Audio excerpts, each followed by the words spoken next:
দেখি মাথার উপর দিয়ে একটা জেড বিমান ক্রস করতেছে, ক্রস করে সেটা মুহূর্তের ভিতরে আমাদের প্রাইমারি ভবনের ভিতরে ঢুকে যায় এবং বিস্ফোরিত হয়।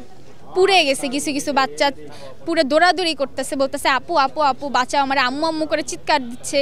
আমি চোখে মুখে হাত দিয়ে আমি কোনো মতে বের হয়ে যেতে চাইছি ক্যাম্পাস থেকে, আমি দৌড় দিচ্ছি বাইরে। কিন্তু এই যে জনতার ভিড়ে আমি নিচে আচার খেয়ে পড়ে গেছি, আমি বেরোতে পারি নাই। এদের জন্য আমরা অ্যাম্বুলেন্সে ঢুকাতে পারি নাই। যে অ্যাম্বুলেন্স এখান থেকে এখানে আমরা ঢুকাবো, সেটা আমাদের ঢুকাতে 15 মিনিট লাগছে। আমাদের 20% স্টুডেন্ট যাদের আমরা সেভ করতে পারি না, দায়ভার আপনাদের জনতার, আপনাদের জন্য পারি নাই।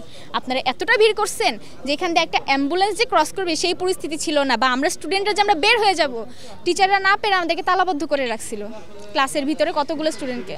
আমি অবশ্যই জনতাকে ব্লেম করব, তারা যদি এরকম ভিড় না জমাতো, যে বাচ্চাকে ওইখান থেকে এখানে আনতে 2 মিনিট লাগবে সেই বাচ্চাকে ওইখান থেকে এখানে আনতে 20 মিনিট লাগছে।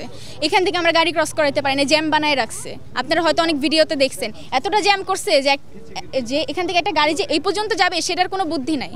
আমরা ঢুকাইছি কোনো মতো অ্যাম্বুলেন্স, বাচ্চাদের নিয়ে গেছে, কিন্তু এখানে যদি ভিড়টা না হতো, আমরা যারা স্টুডেন্ট ছিলাম, আমরা অ্যাম্বুলেন্স আসার আগে, আর্মি ফোর্স আসার আগে আমরা নিজেরাই তো বের করে নিয়ে যেতে পারতাম। আমরা তো বের করছিলাম কতগুলো বাচ্চাকে, আমরা কি এই পর্যন্ত নিতে পারছি? আমরা পারি নাই। জনতা আমাদের ধরে ধরে বাচ্চাগুলোকে ধরে ধরে ভিডিও করছে, মুখের সামনে ক্যামেরা, একটা বাচ্চা পুড়ে যাচ্ছে, আপনি তার মুখের উপরে ক্যামেরা নিয়ে দাঁড়ায় আছেন, এই আপনার বিবেক?